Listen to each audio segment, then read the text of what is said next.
আসসালামু আলাইকুম। আজকের এই ভিডিওতে আপনাদেরকে আমি দেখাবো টেক্সটাইলে কিভাবে মেশিনের মাধ্যমে সুতা থেকে কাপড় তৈরি করা হয়। এই মেশিনটির নাম পিকানল অপটিম্যাক্স। এই মেশিনে বিভিন্ন ধরনের কাপড় ওঠে। পর্দার কাপড়, শার্টের কাপড়, প্যান্টের কাপড়, শাড়ি ইত্যাদি অনেক কাপড়ই তৈরি করা হয় এই মেশিনের মাধ্যমে।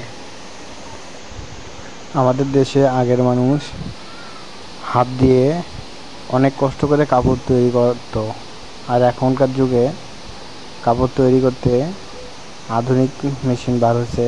এই মেশিনের মাধ্যমে অটোমেটিক কাপড় তাড়াতাড়ি তৈরি করা হয়।